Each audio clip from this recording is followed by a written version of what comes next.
Well, hello and welcome to a new video where we are going to take a look at the performance of Oblivion Remastered on the NVIDIA RTX 5000 MaxQ.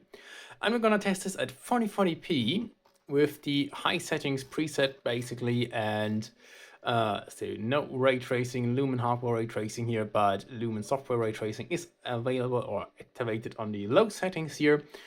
And we're going to use DLSS at the quality setting here. So let's go ahead and get right into the game. And we are very CPU limited right now.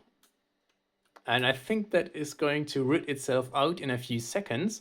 But yeah, Oblivion is a very CPU intensive game, and we are probably loading in some new areas here. What is going on?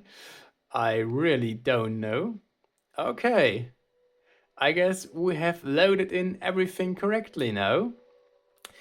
And yeah, this is inside the Lenovo ThinkPad P15 generation 1, which means that we also do have 32 GB of system memory as well as an 8-core i7 CPU. And I'm just gonna wait for the daylight here to arise. Yeah, let's go ahead and walk through the game. And you will see some stuttering here and there when we're loading in some new areas, but generally speaking, our 16 GB of system VRAM here of the RTX 5000 should help us to not have as much stuttering problems as other systems will be having in this title, due to the fact that they will be not able to load in all the textures correctly and will struggle a lot more than this one, even though we're only seeing 7.5 GB of VRAM usage here, allocation. But yeah, 30 FPS is where it's at here at 1440p with the Epping settings, so it is still a playable experience in my opinion, but obviously you may want to lower the settings a little bit more, use DLSS performance here instead of the quality mode in order to get some better performance out of it. But yeah, for a single player title, this should still be fine, and I think I even played through Skyrim with similar settings, but yeah, I guess it's not going to be good enough for everyone here.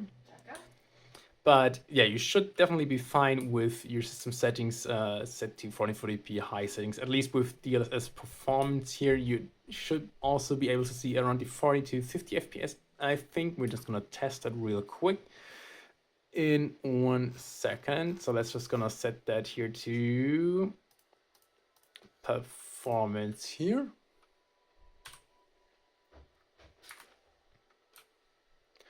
Yeah, obviously now we're above the 40 FPS, which is around the threshold, which makes a gameplay appear to be more fluid and smooth, and definitely smooth enough for a single player title such as this one.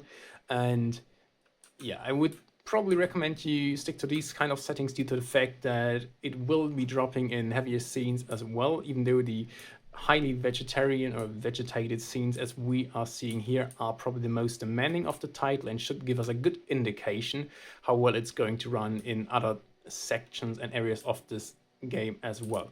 And you can see some stuttering here when we're loading in new areas, but that is very minor, and obviously is not going to be apparent in most scenarios. But yeah, it's also something you will see on systems with a lot higher specs, a lot higher or better specs than what we are using here.